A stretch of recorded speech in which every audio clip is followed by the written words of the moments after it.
Hello दोस्तों, कैसे हो आप सब। आई होप अच्छे ही होंगे। फौजी डॉट ज्योति ब्लॉग में आप लोग का तहे दिल से स्वागत है। दोस्तों आज मैं कुछ अपनी ज़िंदगी की सच्चाई बताना चाहती हूँ आप लोग से। आप लोग मेरे सबसे दिल के करीब हो। आप लोग मेरा कहानी सुनते हो, मेरी बातें सुनते हो। आप लोग हर तरह से मैं आप लोग को कुछ बताना चाह रही हूँ। दोस्तों आप लोग मेरे अब वीडियो तो ज़रूर देखते होंगे। तो उस वीडियो में आप लोग को मेरा घर में कहीं भी भगवान का कुछ भी नहीं दिखता होगा। न मूर्ति, न फोटो, न पूजा का स्थान, कुछ भी नहीं। क्योंकि मैं भगवान जी से नाराज थी और अभी भी हूँ। सुनते हैं कि भगवान जी सब कुछ सबके लिए अच्छा करते हैं, तो मेरे लिए क्यों नहीं। तो अब ये मेरी स्वार्थ बोलो या जैसे बोलो, मेरा कहना है कि आपको मैं अपने आराध्य देव मान चुकी थी, भोलेनाथ को। फिर आप मेरे लिए क्यों नहीं आए? जब मैं आपको पुकारते रही, अब क्यों नहीं आए?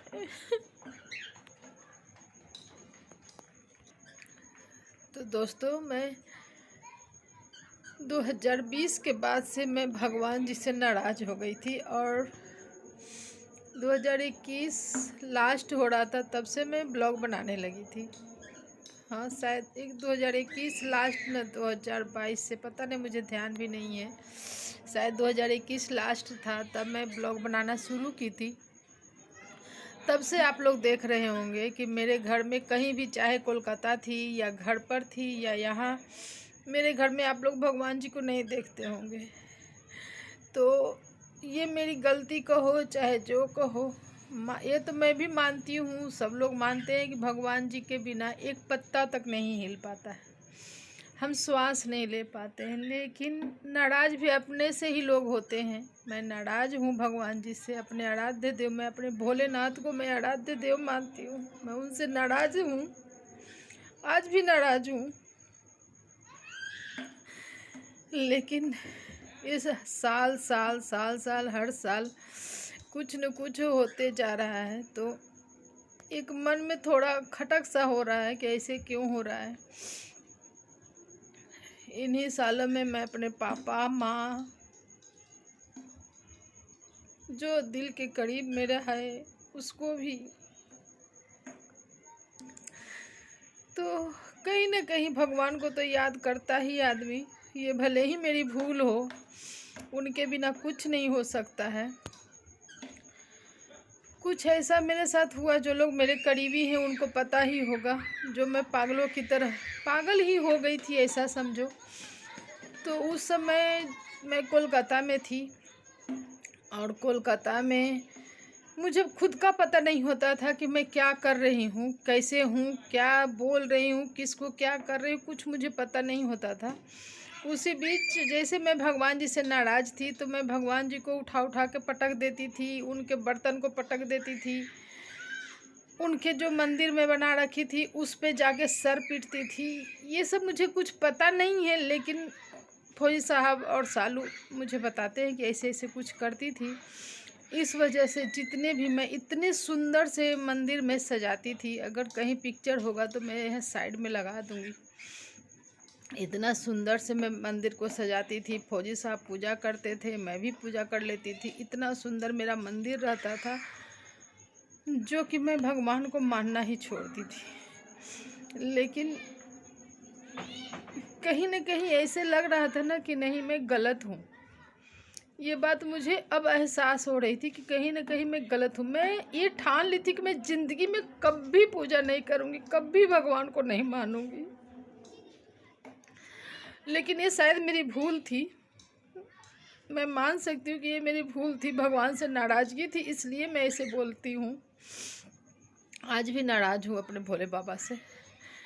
लेकिन जो मैं कोलकाता में थी, तो मेरा वीडियो कभी देखे होंगे आप लोग। मेरे एक गन्नू भैया हैं, गणेश जी, जिनको मैं गन्नू भैया कहती हूँ, और उनको मैं राखी भी बांधती थी। लेकिन मेरी ज़िंदगी से कुछ चीज़ें ऐसे भगवान जी हटा दिए हैं ना, जो कि मैं कुछ मैं लाचार हूँ बस। लेकिन पता नहीं क्या मन में ऐसा हो रखा है ना कि बस गन्नू भैया को रखना है मेरे साथ में।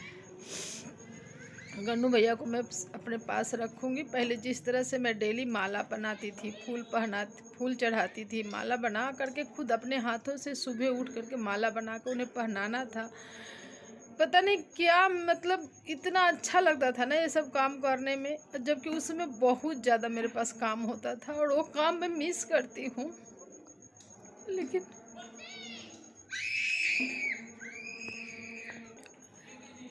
तो दोस्तों क्या हुआ था, जब मेरी हालत ख़राब हो गई थी तो फौजी साहब क्या किए थे और सालू सब मिल करके क्या किए थे, जितने भी मेरे मंदिर में भगवान जी थे सबको एक कार्टून में बंद करके मेरे नज़र से दूर कर दिए थे। मतलब मैं ना जानूं कि कहाँ है, इस वजह से वो लोग दोनों मिल करके हटा दिए थे ताकि भगवान जी का भी अनादर ना हो और मुझे भी कोई चोट चाट न लग जाए। इस वजह से जो भी हो,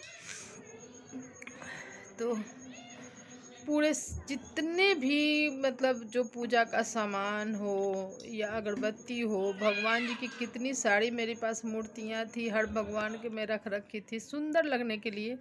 मेरे आराध्य देव हैं, मेरे गन्नू भैया हैं, सबको मैं रखी थी उसमें। तो मैं वो सब फौजी साहब सभी को हटा करके कार्टून में बंद करके रख दिए थे। तो आज मैं निकालूंगी कार्टून और मैं अपने गन्नू भैया को निकालूंगी। और मुझे मतलब हाँ, रोना है तो रोना है भगवान जी के पास, क्योंकि अगर रोने का आंसू अगर कोई समझ पाता है तो भगवान जी समझते हैं और कोई नहीं समझ पाएगा।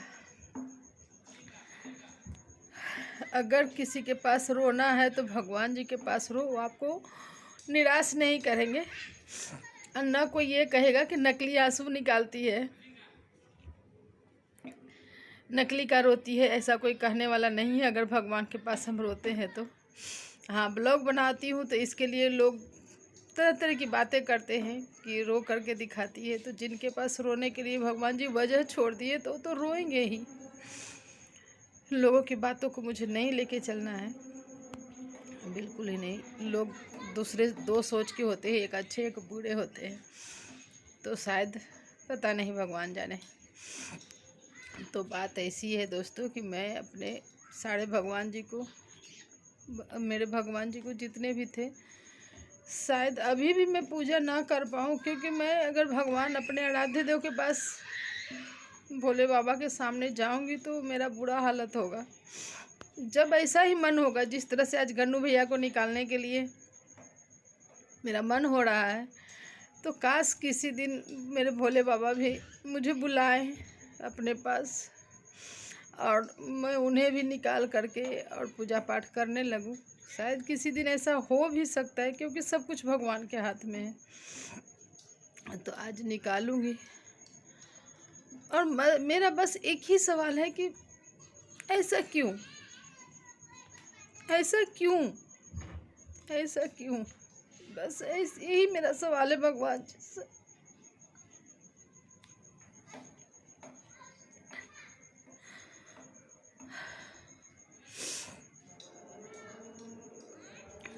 तो उस कार्टून को आज खोलना है मुझे, जो 3 सालों से बंद है। 3 साल से बंद है कार्टून, उस कार्टून को मुझे निकालना है और गन्नू भैया को निकालूंगी।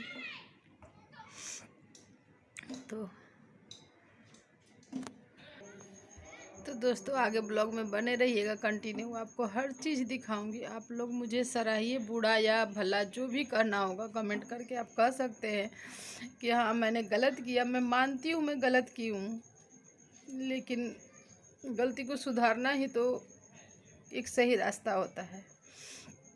मैंने गलत किया है, कार्टून में बंद थे। मुझे पता जब यहाँ मैं ट्रांसफ़र आई कोलकाता से तो मुझे मतलब अंदाज़ा हो गया। फौजी साहब मुझे नहीं बताए आज तक कि भगवान जी को कौन से कार्टून में है। मेरे पास 2 या 3 कार्टून अभी भी बंद है, मैंने खोला नहीं है। ना फौजी साहब बोले हैं कभी खोलने के लिए और ना मुझे ज़रूरत पड़ा। तो मुझे अंदाज़ा लग रहा है कि वही सब कार्टून में भगवान जी कहीं होंगे। फौजी साहब सोए हैं। मैं तो सोची थी कि फौजी साहब ही निकाल देते तो अच्छा होता, लेकिन फौजी साहब सो रहे हैं। और क्योंकि फौजी साहब के सामने मैं बहुत ज़्यादा कमज़ोर पड़ जाती हूँ, उनके सामने मैं बुरे हालत हो जाते हैं, मैं रोने लगती हूँ। अगर अकेले करती हूँ तो थोड़ा सा हिम्मत होता है कि मुझे कर लेना है। तो सो रहे हैं और मैं, चलिए आप लोग कंटिन्यू बने रहिए।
और दोस्तों मैं यहाँ पर ढूंढ रही थी अपने गन्नू भैया को और वो अंदर में दिख गए थे और मेरा पूरा शरीर कांप रहा था। दोस्तों मैं क्या बताऊँ, अगर सामने कोई रहे तो समझ पाए, लेकिन दूर से सिर्फ कहने की बातें होती हैं।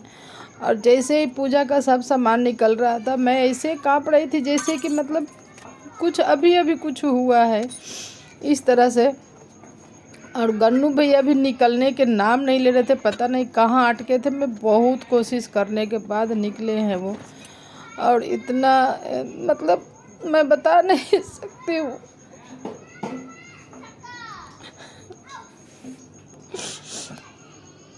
सॉरी भगवान जी, सॉरी सॉरी सॉरी सॉरी भगवान जी। ये सद्बुद्धि आप पहले क्यों नहीं दिए कि हाँ आपको मुझे बाहर निकालना है। तो यही बात है कि जैसे अटके पड़े थे उसमें, जैसे वो निकलना नहीं चाह रहे, जिस तरह से एकदम हो गए थे, कोई सामान में अटक गए थे। तो मैंने निकाल लिया और मैं सोच रही थी कि दोबारा तो मेरे शरीर में हिम्मत ही नहीं हो रहा था। फिर भी मैं सोची अगर फौजी साहब उठ जाएंगे तो रोते देखेंगे तो फिर गुस्सा होते हैं या फिर वो भी मतलब निराश हो जाते हैं। इस वजह से मैं अपने ही खुद ही काम करने की कोशिश कर रही थी यहाँ पर। तो जो समय मेरे साथ बीता है ना वो मैं ही समझ सकती हूँ, मेरी फैमिली समझ सकती है और कोई नहीं। जिस तरह से मैं अपना दिन निकाली। तो दोस्तों मैं नहा ली हूँ और नहाने के बाद, क्योंकि नहाने से पहले इनको मैं जगह पे नहीं बैठा सकती थी, इसलिए नहा धोवा ली हूँ। नहाने के बाद अब जा रही हूँ मैं अपने गन्नू भैया को नहवाने।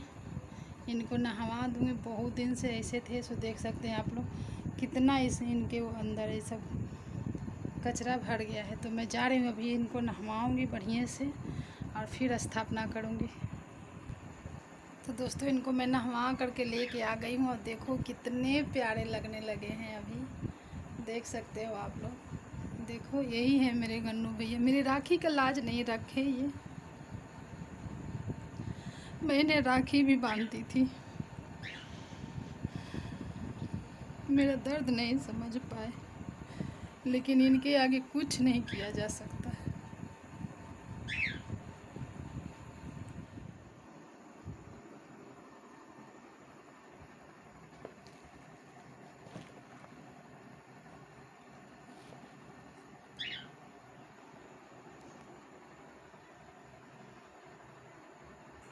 और मैंने यहाँ पर इन्हें विराजमान करवा दिया है।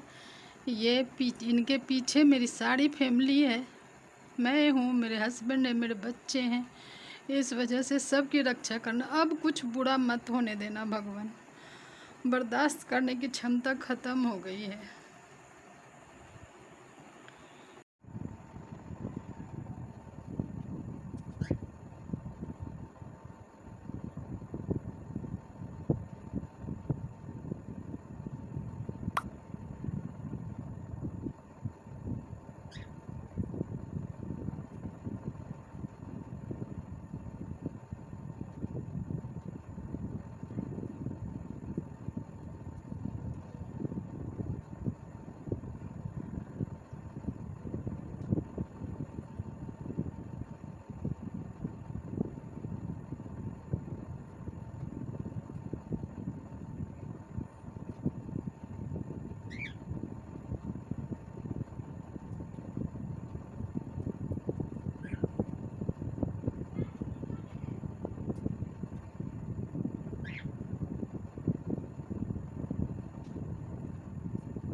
दोस्तों देख सकते हैं आप कितने सुंदर लगने लगे हैं।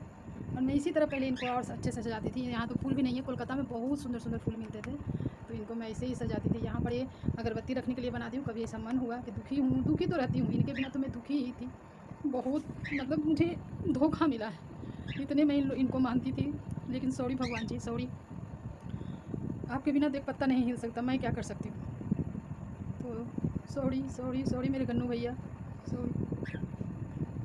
दोस्तों शाम का टाइम हो गया है, करीब बज गया है 6 और जा रहे हैं थोड़ा सा फिर आज घूमने जाऊंगी। मेला लगा हुआ है तो मेला का तो फ़ायदा उठाना ही है, तो अभी जा रही हूँ। अरे फौजी साहब एक ही टी शर्ट पहनेंगे। मैं राज की बात बताती हूँ, इनको बोल बोल के मैं थक जाती हूँ कि टी शर्ट चेंज कीजिए, टी शर्ट नहीं, मैं यही पहनूँगा। अभी देखिएगा, परसों वाला कल वाला पहने हुए हैं। देखिए कितना हूँ बोलूँगी, ये देखो।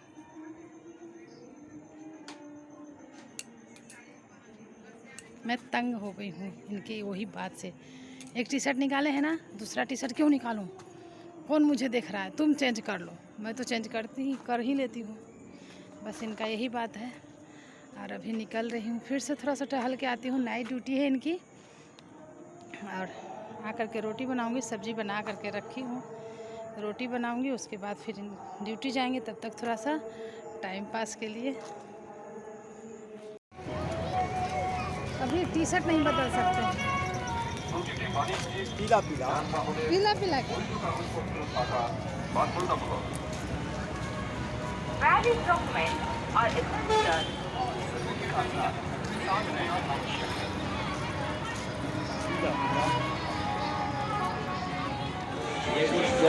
और दोस्तों फौजी साहब तो वैसे खाते नहीं है बाहर का, बट ये वाला मुझे अच्छा लगा। ये बेबी कॉर्न है,